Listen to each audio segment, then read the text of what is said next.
जय हिंद विद्यार्थियों, क्या हाल चाल। सब बढ़िया चलते हैं। आज की बेहतरीन सी क्लास की, और जैसे कि पिछली क्लास में मैंने महत्वपूर्ण तरीके से आपको परमाणु संरचना या परमाणु मॉडल के बारे में प्रमुख जानकारी देने का कार्य किया था, जो कि आपके एग्जाम के लिए तथा आपके जीवन के लिए अति महत्वपूर्ण हो जाती है। याद रखें, यदि आप माँ बाप का सपना पूरा करना चाहते हैं तो सीधा जुड़ जाएं फ्यूचर अकेडमी XYZ से, क्योंकि यह एक ऐसा प्लेटफॉर्म है जो कि बेस्ट कंटेंट, बेस्ट मटेरियल और बेस्ट टीम के द्वारा आपको देने का कार्य किया जाता है। इसके अलावा प्रमुख रूप से हम चर्चा कर रहे थे, सीधा ना ज़्यादा समय खराब नहीं करेंगे, सीधा आप लोगों के पास सीधा टॉपिक की ओर चलते हैं। ठीक है, चिंता नहीं करना है। और याद रखिएगा कि महत्वपूर्ण बात, लोग ना जैसे ही आप सफलता की ओर बढ़ते जाएंगे ना, तो लोग आपकी बुराइयां करना प्रारंभ कर देंगे। आपकी नाकामियां आपको गिनाना प्रारंभ कर देंगे वो। ठीक है, लेकिन आपको रुकना नहीं है और झुकना नहीं है। मैं बता दूं ना, अब आप इस बात को समझ लीजिएगा कि आप सफलता की सीढ़ियों को चढ़ना प्रारंभ कर चुके हैं। जितना संघर्ष होगा उतनी ही बड़ी जीत होगी। इस बात का भरोसा मैं स्वयं आपको फ्यूचर एकेडमी XYZ की तरफ से दिला सकता हूँ। अगर आपके जीवन में संघर्ष बढ़ रहा है तो समझ लीजिए कि अब कहीं ना कहीं सफलता के हम नज़दीक आ चुके हैं। तो सीधा चलते हैं आज के बेहतरीन से टॉपिक की, और प्रमुख रूप से कल हमने आपको बताया था परमाणु संरचना के बारे में। आखिर कहना सर, हाँ सर, इतनी बात हमें समझ में आ गई थी, ये प्रोटॉन होता है और इसमें न्यूट्रॉन होता है। ये क्या होता है? नाभिक होता है। क्या होता है बेटा? नाभिक होता है। और नाभिक के अंदर ही प्रोटॉन और न्यूट्रॉन होते हैं। प्रोटॉन पर सर पॉजिटिव चार्ज होता है और न्यूट्रॉन पर नो चार्ज, यानी कोई भी चार्ज नहीं होता है। इसके अलावा प्रमुख रूप से हमने आपको इस बात के बारे में भी जानकारी दी थी कि प्रोटॉन और न्यूट्रॉन के अलावा यहाँ पर कुछ कक्षाएं होती हैं, और कक्षाओं को बेटा n से दर्शाया जाता है। कक्षा को किससे दर्शाया जाता है? कहना सर, कक्षा को n से दर्शाया जाता है। इसका फॉर्मूला, अगर कक्षा निकालने के लिए फॉर्मूला भी बताया था, कक्षा निकालना हो ना, निकालने के लिए एक फॉर्मूला भी बताया था, 2n²।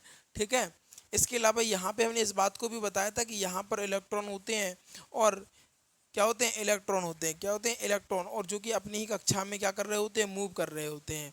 इसके अलावा मैक्सवेल ने भी ये बताया था कि यदि इलेक्ट्रॉन जो होते हैं, प्रमुख रूप से जो इलेक्ट्रॉन होते हैं अपनी ही कक्षा में गति करते हैं तो भी ऊर्जा का ह्रास यानी ऊर्जा का उत्सर्जन करते हैं। ये मैक्सवेल ने बताया था। लेकिन बोबरी ने इस बात के बारे में क्लियर किया था कि ऐसा नहीं है। यदि कोई कण या कोई इलेक्ट्रॉन अपनी कक्षा में गति कर रहा है तो ना ही वो ऊर्जा का उत्सर्जन करेगा, ना अवशोषण करेगा, यानी समांतर तरीका से अपनी कक्षा में रहेगा। यदि अगर उसको बाहर से कोई ऊर्जा मिल जाती है तो वह अपनी निम्न कक्षा से उच्च कक्षा की ओर अग्रसर हो जाएगा। ये बोबरी ने प्रमुख रूप से बताने का कार्य किया था। इसलिए बोबरी के जो मॉडल को ना मान्यता प्राप्त दी गई, यानी बोबरी को क्या मिला है? मान्यता प्राप्त हुई है परमाणु मॉडल के बारे में।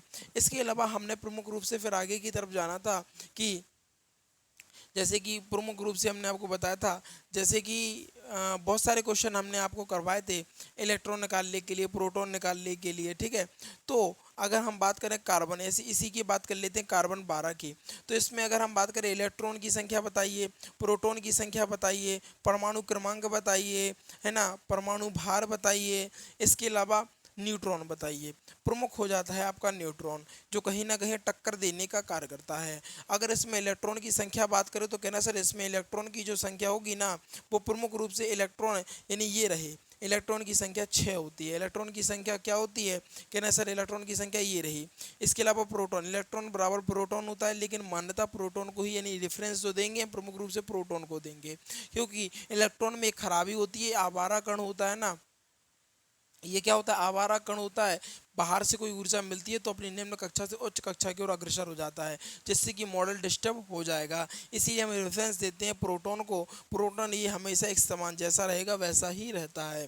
ठीक है ना, तो इलेक्ट्रॉन अगर 6 है तो प्रोटॉन भी कितना रहने वाला है? 6 रहने वाला है।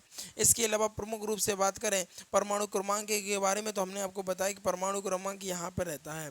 परमाणु भार, तो अगर प्रमुख रूप से परमाणु भार कहना सर 12 हो जाता है। इसके अलावा न्यूट्रॉन निकालना है तो न्यूट्रॉन का बेटा एक फॉर्मूला बताया था, जिसमें न्यूट्रॉन का फॉर्मूला क्या होता था? A-Z होता है। A-Z, तो ए का मान कितना दिया है? कहना सर 12 दिया है। और जेड का मान कितना दिया? 6 दिया है। तो कितना आ जाएगा? कहना सर न्यूट्रॉनों की संख्या 6 आ जाएगी। कितनी आ जाएगी न्यूट्रॉनों की संख्या? कहना सर न्यूट्रॉनों की संख्या 6 आ जाएगी। अगर हम बात करें कार्बन की, यानी कार्बन कार्बन 12 की बात करें प्रमुख रूप से ये शांत स्वभाव का होता है, नहीं बढ़िया नॉर्मल रहता है, कोई दिक्कत नहीं है, क्योंकि इसमें भी न्यूट्रॉनों की संख्या कितनी होती है, 6 ही होती है। कितनी होती है, 6 ही होती है। यदि न्यूट्रॉनों की संख्या परमाणु भार से ज़्यादा निकल आती है या फिर इलेक्ट्रॉनों की प्रोटॉनों की संख्या से बात ज़्यादा निकल आती है, तो फिर कहीं ना कहीं दिक्कत हो जाती है और वो विस्फोट करने के लिए अग्रसर हो जाता है, यानी विस्फोट होने की संभावना होने लगती है। इस बारे में तो फिलहाल हमने कल की बारी क्लास में चर्चा की थी। अब हम जानेंगे आज की क्लास में कुछ बेहतरीन सा। अब हम बात करेंगे प्रमुख रूप से सम इलेक्ट्रॉनिक यानी आइसो इलेक्ट्रॉनिक। क्या सम इलेक्ट्रॉनिक या आइसो इलेक्ट्रॉनिक। अगर हम बात करें यहाँ पर देखिएगा, पूरी महत्वपूर्ण बात बता रहा हूँ। देखो कुछ क्वेश्चन हम लिख लेते हैं यहाँ पर, ये हमने शायद आपको कल भी बताने का कार्य किया था।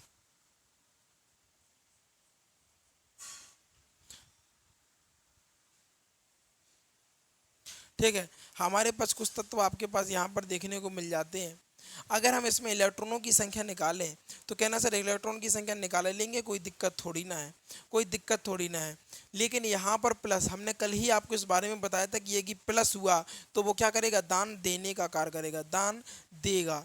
ठीक है, और अगर माइनस होगा तो दान लेगा, क्या लेगा, दान लेगा।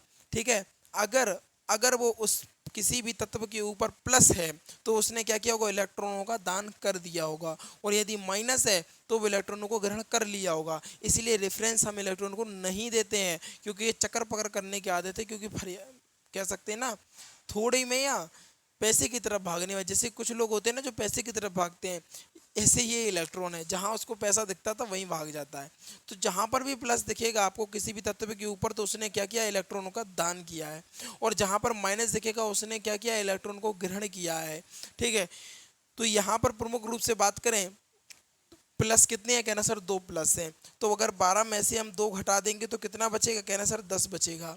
ठीक है, तो क्या कितने कितने इलेक्ट्रॉनों को त्याग दिया, कहना सर इसने 2 इलेक्ट्रॉनों को त्याग दिया। इसके अलावा इसने कितने को त्याग दिया, कहना सर 11 माइनस 1, यानी इसने 1 इलेक्ट्रॉन को त्याग दिया।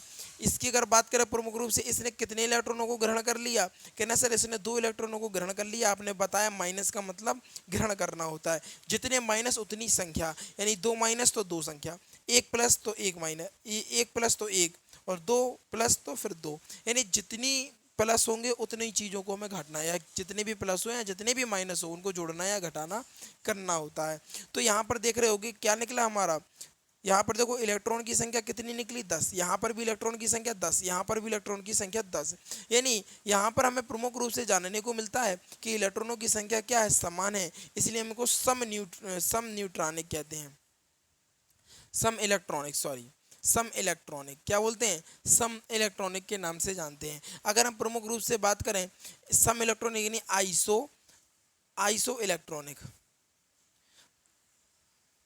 Iso electronic. ठीक है, सम इलेक्ट्रॉनिक एग्जामिनर बेटा अब यहाँ से क्वेश्चन नहीं देगा, वो तो हमें साफ ही दिख रहा है कि सम इलेक्ट्रॉनिक है, यानी जिनकी इलेक्ट्रॉनों की संख्या समान होती है उनको सम इलेक्ट्रॉनिक कहते हैं। क्या बोलते हैं, सम इलेक्ट्रॉनिक बोलते हैं। जिनकी इलेक्ट्रॉनों की संख्या समान होती है उन्हें सम इलेक्ट्रॉनिक के नाम से हम जानते हैं। तो एग्जामिनर बेटा इस तरीके से क्वेश्चन आपसे करेगा कि आपको समझ में ना आए, आपकी चीज़ें बाहर हो जाएं, अब वो ना आइसो इलेक्ट्रॉनिक लिख देगा। अब हिंदी में कैसे लिखेगा, हिंदी में ऐसे लिख देगा आइसो, आइसो इलेक्ट्रॉनिक लो। अब इसको हिंदी नहीं हिंदी कहते हैं, क्या कहते हैं बेटा, हिंदी, हिंदी नहीं कहते हैं इसको, हिंदी कहते हैं। ठीक है, तो ऐसे लिख के दे देगा आइसो इलेक्ट्रॉनिक। अब आइसो इलेक्ट्रॉनिक क्या होता है, जिनमें आइसो इलेक्ट्रॉनिक कह लें, इंग्लिश का मीन्स है ये, हिंदी में सम इलेक्ट्रॉनिक, यानी जिनमें इलेक्ट्रॉनों की संख्या समान होती है उनको सम इलेक्ट्रॉनिक या आइसो इलेक्ट्रॉनिक के नाम से हम जानते हैं। तो हिंदी में भी याद कर लेना है बेटा और इंग्लिश में भी याद कर लेना है। इसके अलावा प्रमुख रूप से बता दें आपको, जहाँ पर ये प्लस माइनस यानी इलेक्ट्रॉन का आदान प्रदान हो वहाँ पर क्लियर होगा कि इलेक्ट्रॉनों की संख्या समान होगी, यानी वो क्या कहलाएगा, सम इलेक्ट्रॉनिक या आइसो इलेक्ट्रॉनिक। क्या होगा, आइसो इलेक्ट्रॉनिक। पहले बताओ बेटा इतनी इतनी बात समझ में आ गई है, कहना सर इतनी तो बात हमें समझ में आ गई है। यानी सम इलेक्ट्रॉनिक क्या होता है, जिनमें इलेक्ट्रॉनों की संख्या समान होती है उनको सम इलेक्ट्रॉनिक या आइसो इलेक्ट्रॉनिक के नाम से हम जानते हैं। अब प्रमुख रूप से आगे की चर्चा करें हम, तो आगे की अगर हम बात करें आप लोगों से,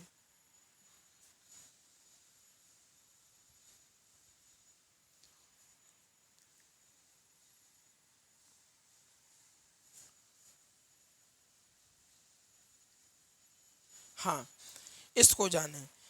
सम, देखो, जिनमें जिनके भार समान होते हैं उनको समभारिक बोलते हैं। क्या बोलते हैं? जिनके भार समान होते हैं उनको क्या बोलते हैं? कहना सर समभारिक बोलते हैं, यानी आइसो बार बोलते हैं। देखो, इसका भार देख लो और इसका भार देख लो, क्या दोनों के भार समान नहीं है? कहना सर ये भार क्या होता है?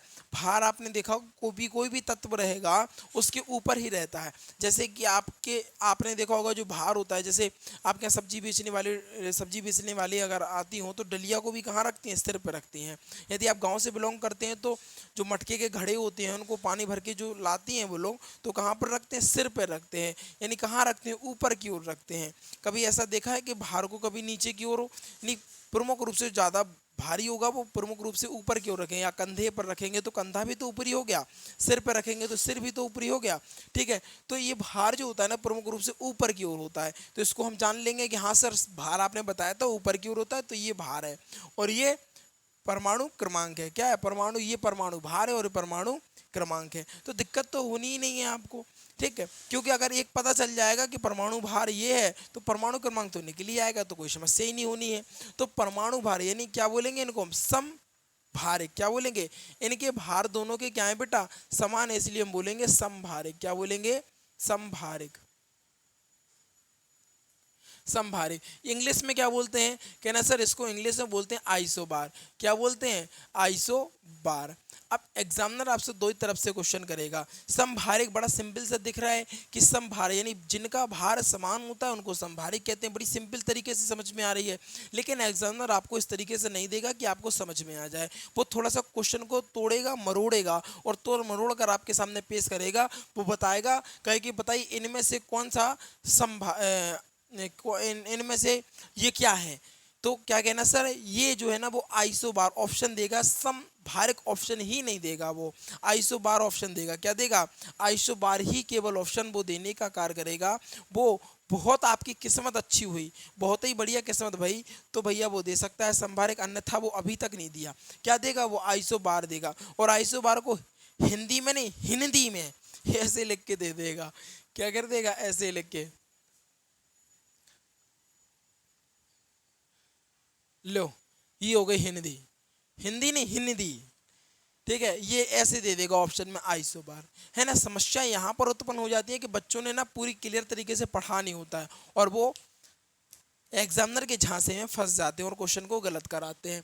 ये नहीं, दोनों के जब भार समान होंगे तो उनको संभारिक बोलेंगे, इंग्लिश में आइसोबार बोलेंगे। क्या बोलेंगे? इंग्लिश में आइसोबार। जहां पर दोनों के इलेक्ट्रॉन समान होंगे उनको हम सम इलेक्ट्रॉनिक के नाम से जानेंगे। इतनी बात समझ में आ गई होगी। अगर आप कहें तो इसका एक एक और देख लेते हैं।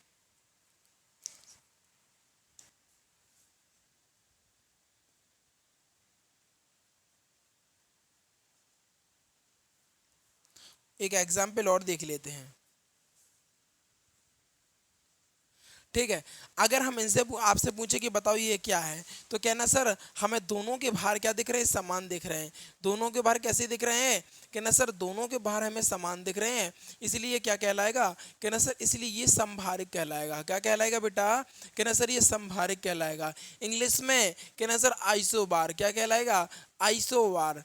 आइसोबार होगा। ठीक है, याद रखिएगा दोनों के भार अगर समान है, भार हमेशा ऊपर की ओर होता है और दोनों के भार समान है तो इसको समभारिक है या आइसोबार के नाम से जानते हैं। किसके नाम से? कहना सर आइसोबार के नाम से जानते हैं।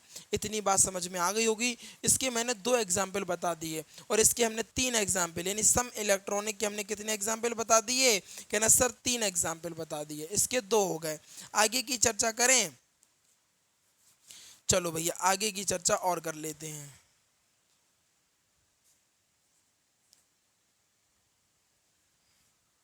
अगला सवाल लिख लेते हैं आप लोगों के लिए, जिससे कि ना समस्या नहीं होनी चाहिए आपको।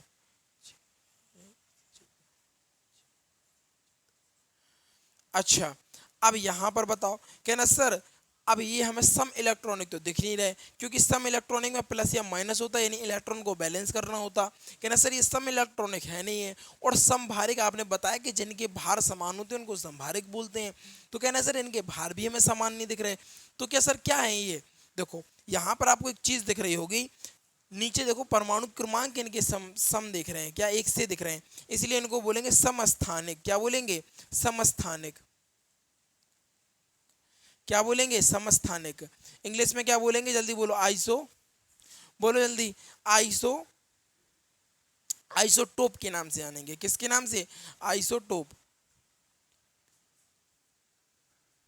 आइसोटोप्स के नाम से जानेंगे। ठीक है। इनके इनके क्या समान है? कहना सर इनके जो प्रमुख रूप से परमाणु क्रमांक है ना, ये दोनों समान है, इसलिए इनको क्या बोलेंगे? समस्थानिक बोलेंगे। याद रखिएगा, सम इलेक्ट्रॉनिक तब होंगे जब प्लस माइनस कुछ चीजें दिख रही होंगी, इन इलेक्ट्रॉनों को बैलेंस किया जा रहा होगा, तब ये सम इलेक्ट्रॉनिक, यानी कहीं ना कहीं इलेक्ट्रॉन जब समान निकलेंगे तो समझ में आ जाएगा कि ये सम इलेक्ट्रॉनिक। ये केस सम इलेक्ट्रॉनिक का है, ये केस समभारिक का है, और ये समस्थानिक का है। समस्थानिक देखो याद रखिएगा, समभारिक हो गया यानी दोनों के जब भार समान होंगे तब समभारिक यानी आइसो, आपको बता दें आइसो बार होगा। ठीक है। लेकिन अब क्या बचा है नीचे में? कहना सर परमाणु क्रमांक बचा है। जब दोनों ये चीज समान होगी तो इनको क्या बोलेंगे? समस्थानिक बोलेंगे, आइसोटोप के नाम से जानेंगे। किसके नाम से? कहना सर आइसोटोप्स के नाम से हम इसको जानने का कार्य करेंगे। इतनी बात समझ में आ जानी चाहिए आपको, यानी जिनके ऊपर परमाणु भार जो होते हैं उनके जो भार समान है तो उनको समभारिक, जिनके परमाणु क्रमांक बराबर है उनको समस्थानिक, और जिनमें इलेक्ट्रॉन बैलेंस किए जा रहे हैं उनको सम इलेक्ट्रॉनिक्स के नाम से हम जानते हैं। ठीक है। इंग्लिश में याद रखिएगा, आइसो इलेक्ट्रॉनिक, आइसो बार और आइसोटोप्स, तीनों को हमने आपको इंग्लिश में भी बताने का कार्य किया। यदि इसी में हम अगर प्रमुख रूप से यूरेनियम 238, यूरेनियम यूरेनियम 238 या यूरेनियम 236 है ना, यूरेनियम 238 या यूरेनियम 235 होता है, 35 यूरेनियम 235, 92 यूरेनियम 92 याद रखना। ठीक है। यूरेनियम 92 यूरेनियम 238 की बात करें या 92 यूरेनियम 235 की बात करें तो दोनों में क्या समान है? कहना सर दोनों में नीचे यानी परमाणु क्रमांक समान है, इसलिए इसको हम क्या बोलेंगे? आइसोटोप्स। क्या बोलेंगे? आइसोटोप्स के नाम से जानेंगे। या फिर कहना सर या फिर समस्थानिक, क्या? या फिर समस्थानिक के नाम से हम इसको जानने का कार्य करेंगे। आशा करते हैं कि आपको ये समस्थानिक भी बढ़िया तरीके से समझ में आ गया होगा, है ना। आगे की चर्चा करने से पहले इस चीज़ को करेंगे एक बार बढ़िया तरीके से रिवीजन, जिससे कि दिक्कत नहीं होनी चाहिए। ठीक है। जहाँ पर इलेक्ट्रॉन दोनों बैलेंस कर रहे होते हैं, या प्लस हो या माइनस हो, तो इनको सम इलेक्ट्रॉनिक यानी जिनमें इलेक्ट्रॉनों की संख्या समान आ रही हो तो इनको सम इलेक्ट्रॉनिक या आइसो इलेक्ट्रॉनिक के नाम से हम जानते हैं। जिनमें परमाणु भार बराबर हो, भार ऊपर होता है इसलिए परमाणु भार, इसलिए इसको समभारक के नाम से जानते हैं, आइसो बार के नाम से जानते हैं। इसके अलावा फिर हम प्रमुख रूप से बात करें जिनमें परमाणु क्रमांक समान हो, इनको हम समस्थानिक के नाम से जानते हैं, आइसोटोप्स के नाम से हम इसको जानते हैं। कहना सर इतने तो हो गए, आगे की अगर बात करेंगे तो ये थोड़ी सी इंटरेस्टिंग चीज हो जाती है। कैसे? देखो अगर हम प्रमुख रूप से जाने एक ऑक्सीजन और कार्बन के बारे में, तो ऑक्सीजन और कार्बन, कार्बन की अगर प्रमुख रूप से बात करें, कार्बन की प्रमुख रूप से बात करें तो कार्बन 14 के बारे में। ठीक है। कार्बन 14 के बारे में बड़े बढ़िया ढंग से जानते हैं इसके बारे में, कार्बन 14 के नाम से। अब देखते हैं क्या है। कहना सर इसमें प्लस माइनस दिख नहीं रहा है इसलिए ये सम इलेक्ट्रॉनिक तो है नहीं, इनके परमाणु भार भी हमें समान नहीं दिख रहे हैं इसलिए समभारिक भी नहीं, इनके परमाणु क्रमांक भी नहीं दिख रहे हैं हमें तो इसलिए समस्थानिक भी नहीं। कहना सर अब ये क्या है, तो हम चेक कर लेते हैं सम न्यूट्रॉनिक। क्या इतना तो हमें समझ में आ गया। अब हम चेक करेंगे क्या न्यूट्रॉनों की संख्या समान है, तो न्यूट्रॉन की संख्या कैसे निकालते हैं? परमाणु क्रमांक माइनस परमाणु भार। ठीक है ना, दोनों को माइनस करेंगे, यानी फॉर्मूला क्या होता है? सीधा लगा लो फॉर्मूला। यानी यहाँ पर देखेंगे तो ये क्या होता है आपका? कहना सर ये जेड होता है, ये क्या होता है? ए होता है। और आपको बता दें न्यूट्रॉन का फॉर्मूला क्या होता है? एन बराबर ए माइनस जेड होता है। ए का मान कितना दिया? 16, और 8 कितना हो गया? 8 घटा लो कितना आ रहा है जल्दी बताओ। अब बताते ही तो हो नहीं है तुम लोग। 8 आ जाएगा। कितना आ जाएगा? 8 आ जाएगा। तो न्यूट्रॉनों की संख्या कितनी आ रही है? 8। यहाँ पर चेक कर लेते हैं, न्यूट्रॉन का फॉर्मूला लगाते, इसको क्या बोलेंगे? जेड, इसको क्या बोलेंगे? ए। फॉर्मूला क्या होगा? जेड माइनस ए। लगा दो फॉर्मूला। याद रखना न्यूट्रॉन का मतलब परमाणु क्रमांक माइनस परमाणु भार, यानी इसको और इसको माइनस करना हो तो परमाणु क्रमांक माइनस परमाणु भार, न्यूट्रॉन बराबर परमाणु क्रमांक माइनस परमाणु भार, न्यूट्रॉन बराबर परमाणु क्रमांक माइनस परमाणु भार। यहीं पे भी अगर हम प्रमुख रूप से देख ले तो Z माइनस ए यानी 14 माइनस 6, तो कितना बचेगा, यहाँ पर भी 8 बचेगा। यानी कहना सर यहाँ पर न्यूट्रॉनों की संख्या लेकिन सर समान आ रही है, क्या आ रही है, कहना सर न्यूट्रॉनों की संख्या समान आ रही है। अब मैं इसको थोड़ा सा शॉर्ट में लिखे दे रहा हूँ जिससे कि जगह बच सके, एक ही बार में सारी चीजें हो जाए। यहाँ पर भी न्यूट्रॉनों की संख्या कितनी निकली, 8, यहाँ पर भी न्यूट्रॉनों की संख्या 8 निकली, ठीक है। तो इनको क्या बोलेंगे, कहना सर इसको सम न्यूट्रॉनिक बोल देंगे, क्या बोलेंगे, सम न्यूट्रॉनिक, सम न्यू क्या बोलेंगे, सम न्यूट्रॉनिक। इंग्लिश में क्या बोलते हैं, जल्दी से कोई बताएगा, कहना सर इसको आइसोटोन बोलते हैं, क्या बोलते हैं, आइसोटोन, आइसोटोन के नाम से जानते हैं। आइसोटोन क्या, किस नाम से जानते हैं, आइसोटोन के नाम से जानते हैं। यानी हमें इस बात का पता चल गया था कि यहाँ पर ना ही तो इलेक्ट्रॉनों की संख्या समान दिख रही है, यानी ना ही तो प्लस माइनस दिख रहे हैं, ना परमाणु क्रमांक समान दिख रहे हैं, ना परमाणु भार समान दिख रहे हैं। तो ये क्या निकलने वाला है, न्यूट्रॉन निकलने वाला है। इसलिए इसको किस नाम से जानते हैं, सम न्यूट्रॉनिक के नाम से जानते हैं। जैसे कि ऑक्सीजन और कार्बन के बारे में हमने रिएक्शन कराई या देखा, इसके बारे में चेक किया, तो दोनों न्यूट्रॉनों की संख्या कैसी निकली, 8-8 निकली। ये क्या हो जाएगा, कहना सर ये सम न्यूट्रॉनिक हो जाएगा, क्या हो जाएगा, सम न्यूट्रॉनिक हो जाएगा। इंग्लिश में आइसोटोन, आइसोटोन इंग्लिश में क्या बोलते हैं बेटा, कहना सर इंग्लिश में आइसोटोन के नाम से हम इसको जानते हैं, ठीक है। अच्छा, इसके अलावा हम एक दो तत्वों के बारे में और जान सकते हैं। कैसे, देखो एक रिएक्शन होती है हीलियम और हाइड्रोजन की। कौन सी रिएक्शन, हीलियम और हाइड्रोजन की। थोड़ा सा इसके बारे में हम जानने का प्रयास करते हैं। अगर हम इसके बारे में प्रमुख रूप से बात करें, हीलियम और क्या हो सकते हैं आपका हाइड्रोजन के बारे में, तो याद रखिएगा ऐसा नहीं है कि आपने देखा कि प्लस माइनस नहीं है तो सम इलेक्ट्रॉनिक नहीं है, परमाणु भार नहीं है, समान तो समभारिक नहीं है, समस्थानिक भी नहीं है, सम तो फिर क्या होगा, सम न्यूट्रॉनिक।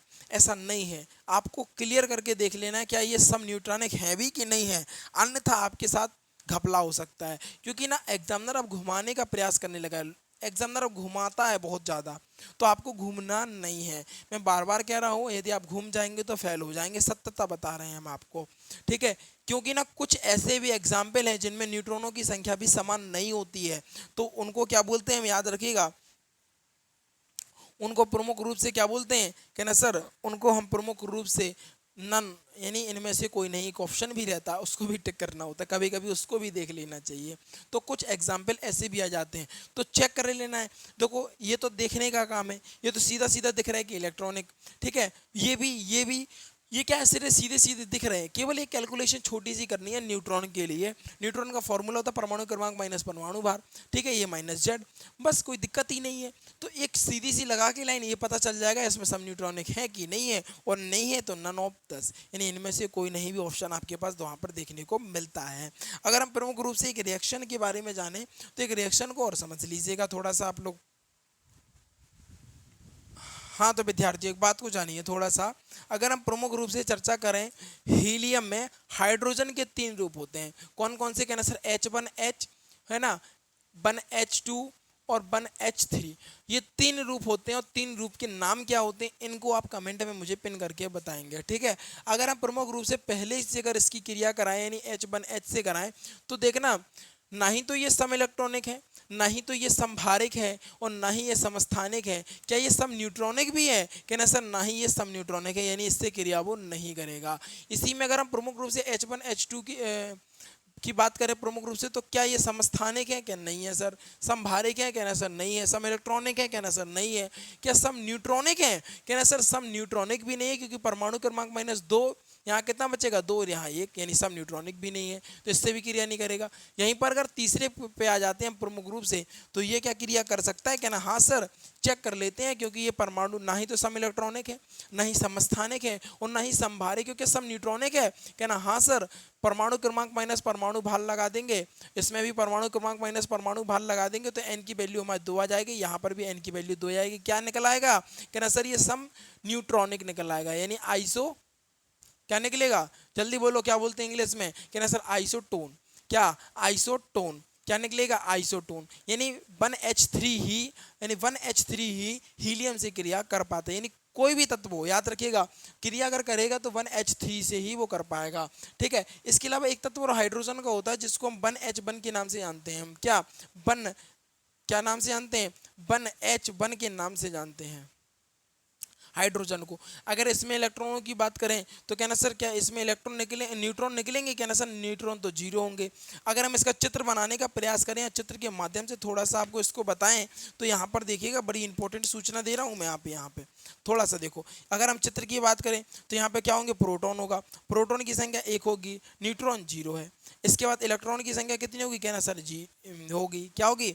1 होगी। याद रखिएगा, इसलिए क्या बोलते हैं ये, इसलिए एक ही कण है, क्या है? एक ही इलेक्ट्रॉन है, इसलिए इसको आवारा तत्व कहा जाता है। क्या कहा जाता है? आवारा तत्व। क्योंकि न्यूट्रॉन यहाँ पर नहीं है, न्यूट्रॉन 0 है तो कोई दिक्कत नहीं होनी है। क्योंकि याद रखिएगा, किसी भी तत्व में अगर न्यूट्रॉनों की संख्या बढ़ रही है तो वो खतरनाक तत्व हो सकता है, और न्यूट्रॉनों की संख्या घट रही है तो उतना ही वो सरल हो सकता है। लेकिन जहाँ न्यूट्रॉनों की संख्या बढ़ती है वहाँ विस्फोट की संख्या भी बढ़ जाती है। जितने न्यूट्रॉन ज़्यादा होंगे उतना बड़ा विस्फोट होगा। परमाणु बम की बात करें, परमाणु हथियारों में बात करो तो न्यूट्रॉनों की संख्या को क्या कर दिया जाता है? बढ़ा दिया जाता है। इसके अलावा इसकी बात करेंगे तो अगर हाइड्रोजन की कहे, हाइड्रोजन की, तो हाइड्रोजन को बेटा आवारा तत्व कहा जाता है। आवारा तत्व कहा जाता है। और आवारा कण किसको कहा जाता है? आवारा कण इलेक्ट्रॉन को कहा जाता है। इलेक्ट्रॉन को आवारा कण कहा जाता है। ये सारी चीजें लिख लीजिएगा आप लोग नोट पे, ठीक है, नोटबुक में लिख लीजिएगा। इसके अलावा इस चीज की आपको प्रमुख रूप से लिखा हुआ डिटेल में चाहिए तो मुझे मेंशन कर सकते हैं। कहाँ पर?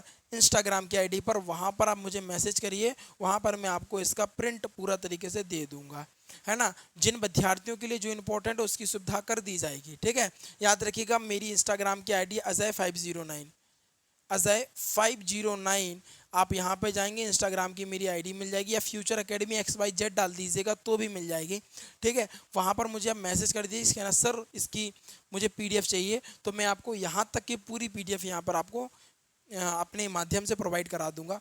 उसकी चिंता मत करिए आप लोग। ठीक है, यहाँ पर थोड़ा सा ध्यान रखिएगा। तो आवारा कण किसको कहते हैं? तो आवारा कण कहा जाता है इलेक्ट्रॉन को। आवारा कण किसको कहा जाता है? कहना सर आवारा कण किसको कहा जाता है? इलेक्ट्रॉन को। आवारा तत्व किसको कहा जाता है? तो हाइड्रोजन को आवारा तत्व कहा जाता है।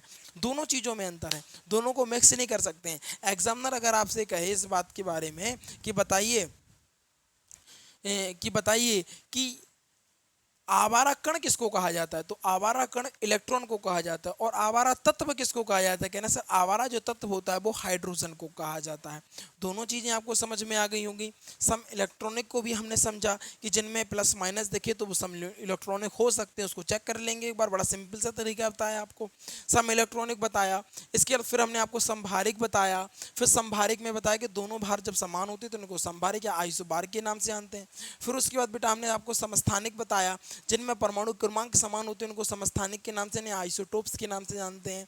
फिर हमने आपको प्रमुख रूप से सम न्यूट्रॉनिक को बताया। सम न्यूट्रॉनिक क्या होता है? जिनमें न्यूट्रॉनों की संख्या समान होती है, यानी फॉर्मूला लेंगे परमाणु भार माइनस परमाणु क्रमांक, निकल आएगा। यदि दोनों के न्यूट्रॉन समान होते हैं तो उनको सम न्यूट्रॉनिक इंग्लिश में आइसोटोन के नाम से हम जानते हैं। फिर हमने हीलियम के साथ हाइड्रोजन के प्रमुख रूप से तीनों की कंपैरिजन कराई, जिनमें से 1H3 जो प्रमुख रूप से इसमें कम क्या बोल सकते हैं क्रिया कर पाया, यानी इसको हम आइसोटोन के नाम से, नहीं इसमें न्यूट्रॉनों की संख्या क्या रही? समान रही, इसलिए इसको हमने आइसोटोन के नाम से इसको जाना। ठीक है, यहाँ पर फिर हमने आपको बताया हाइड्रोजन के बारे में, न्यूट्रॉन यहाँ पर 0 होते हैं, इसलिए प्रमुख रूप से हाइड्रोजन को आवारा तत्व कहा जाता है। क्या कहा जाता है? हाइड्रोजन को आवारा तत्व कहा जाता है।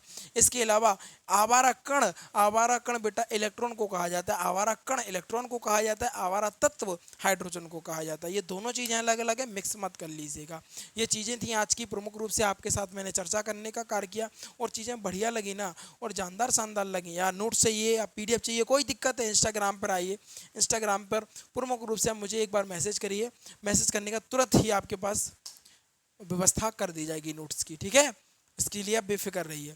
इसके अलावा प्रमुख रूप से मैं आपको बताना चाहूँगा कि फ्यूचर एकेडमी XYZ कहीं ना कहीं इसकी जड़ें अब कहीं ना कहीं गड़बड़ हो रही हैं, तो आप लोगों का सपोर्ट की इस समय बड़ी आवश्यकता है। फ्यूचर एकेडमी को यदि आप सपोर्ट करें तो बहुत अच्छा है, क्योंकि आने वाले समय में मैं बता दूं शिक्षा के क्षेत्र में वो बदलाव किए जाएंगे जो आपने खुद नहीं सोची होगी। अगर शिक्षा को इतना सस्ता नहीं बना दिया कि ना जहाँ पर झुपड़पट्टियाँ रहते हैं ना, जहाँ पर एक टाइम का जो खाना नहीं खा पाते हैं, एक टाइम के खाने से भी सस्ता होगा, इतना सस्ता मैं शिक्षा को ले जाने का प्रयास करूँगा, बहुत निम्न तरीके से। और याद रखिएगा, मुझे अपना कोर्स नहीं बेचना है, ना ही मुझे ऐसा करना है कि नहीं मेरा कोर्स खरीद लो, ऐसा कर लो। याद रखिएगा, ये सारी बकवास की बातें हैं कि ऐड आ जाती है तो पढ़ नहीं पाते हैं, ऐसा सारी बकवास की बातें हैं। मैं यूट्यूब पे ही आपको सारी चीज़ें प्रोवाइड कराऊंगा, चाहे आपकी एप्लीकेशन हो, चाहे आपकी ऐप, चाहे आपका कोई कोर्स हो, सारी चीज़ें यूट्यूब पर दूंगा। और याद रखिएगा, किसी भी चीज़ को नहीं छोड़ूंगा, क्रमबद्ध तरीके से बिल्कुल क्रम से उस चीज़ को पढ़ेंगे। ऐसा नहीं है कि छोड़ दिया, बेटा छोड़ने का काम नहीं है, वो चीज़ों को छोड़ा करते हैं जिनके मन में लालच होती है जनाब। यहाँ तो ना शिक्षा के लिए किए जा रहे हैं प्रयास। तो आज आपकी फ्यूचर एकेडमी को बहुत ज़्यादा ज़रूरत है, साथ ही हमें भी आपके सपोर्ट की बड़ी आवश्यकता है। इसलिए अगर चीज़ें बढ़िया लगें, जानदार शानदार लगी, तो जल्दी से जाओ वीडियो को लाइक कर लो, चैनल को सब्सक्राइब कर लो और शेयर करके आओ अपने यार दोस्तों और चाहने वालों के साथ, क्योंकि आज की जो वीडियो थी कहीं ना कहीं बेहतरीन, गजब और लाजवाब होने का कार्य कर रही थी। इन्हीं चंद शब्दों के साथ विदा लेना चाहूँगा। जीवन में आनंदित रहिएगा और आगे बढ़ते रहिएगा। Thanks for watching.